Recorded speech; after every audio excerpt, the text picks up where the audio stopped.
যিহে গৰম পৰিছে, ৰাতি অকল এটা পদেৰে খাবলৈ মন যায়, কিন্তু যিটো হ'ব সেইটো অলপ ভালকৈ বনালে এটা পদেৰে খাব পাৰি।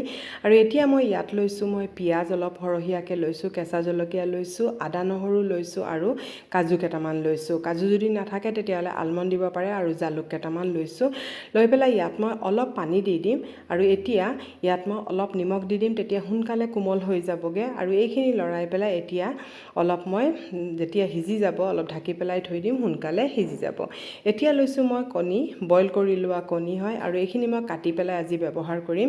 কিন্তু কাটি পেলাই এটা কথা, কেতিয়াবা কি হয়, কাটি পেলাই যদি আমি ফ্ৰাই কৰোঁ বা হেৰিত দিওঁ, তৰকাৰীত দিওঁ, তেতিয়া কি হয়, কুহুমটো মানে ওলাই যায়। সেইকাৰণে কুহুমটো নোলাবলৈ মই কি কৰিছোঁ, অলপ আটা লৈছোঁ। আটাখিনি মই হাতেৰে গুলি লৈছোঁ, যিহেতু হাতেৰে আমি কণীখিনিত লগাব লাগিব, সেইকাৰণে মই হাতেৰে গুলি লৈছোঁ। আৰু এতিয়া অলপ ডাঠকৈ গুলিব লাগিব, কাৰণ মোৰ অলপ পনীয়া হৈছিল, পিছত মই আটা আকৌ মিলাই দিছোঁ।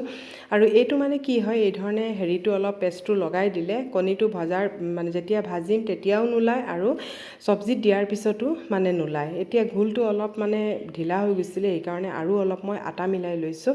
আৰু এতিয়া এই ধৰণে মানে যিফালে কুহুমটো থাকে আৰু সেইফালে কুহুমৰ চাৰিওফালে মানে এই ধৰণে লগাই দিব লাগে।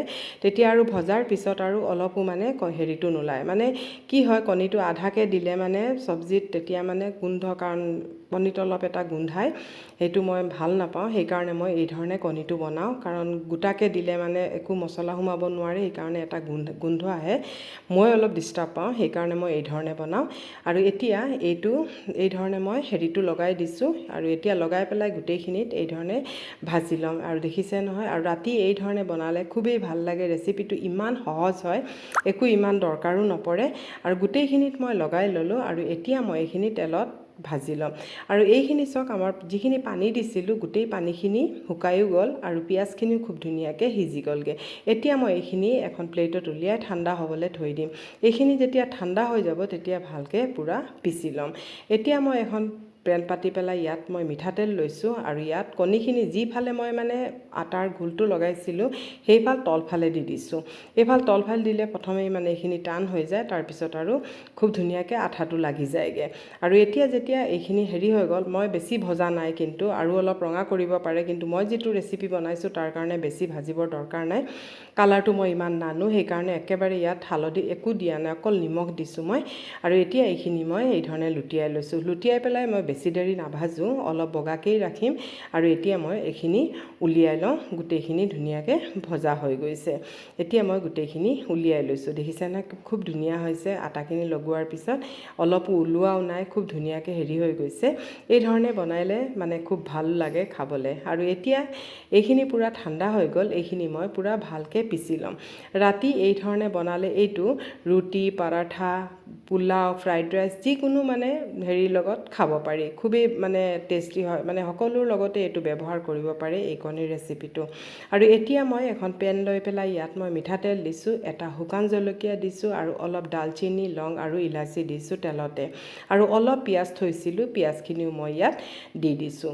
আৰু এতিয়া ইয়াত মই অলপ নিমখ ব্যৱহাৰ কৰিছোঁ, কাৰণ যিহেতু মই আগত পিঁয়াজত মই অলপ নিমখ ব্যৱহাৰ কৰিছোঁ, সেইকাৰণে ইয়াত মই অলপ দিছোঁ। আৰু ইয়াত দিছোঁ মই জিৰা, ধনিয়া, সেইখিনি দি দিছোঁ। আৰু ইয়াত মই জলকীয়াৰ গুড়ি আৰু হালধি পাউডাৰ ব্যৱহাৰ নকৰোঁ। জিৰা ধনিয়াখিনি অলপ যাতে গোন্ধটো নাইকিয়া হৈ যায়, সেইকাৰণে এইখিনি অলপ মই ভালকৈ ভাজি ল'লোঁ। তাৰপিছত মই পিচি থোৱা যিখিনি পেষ্ট আছিলে, এই পেষ্টখিনি মই ইয়াত দি দিছোঁ। এইখিনি অলপ পানী দি পেলাই আৰু দি দিছোঁ। যদি অলপ ডাঠ হৈ যায় আৰু অলপ পানী মিলাই দিম, কিন্তু প্ৰথমতে মই অলপ লৰাই চাই লওঁ। এয়া চাওক, হেৰিটো পূৰা মানে ঠিকেই আছে, কাৰণ মই ইমান মানে গ্ৰেভি নাই দিয়া, অলপ শুকানকৈ বনাইছোঁ। আৰু এতিয়া যেতিয়া পূৰা উতলি গ'ল, 2 মিনিটমান মই ভালকৈ উতলাই ল'লোঁ।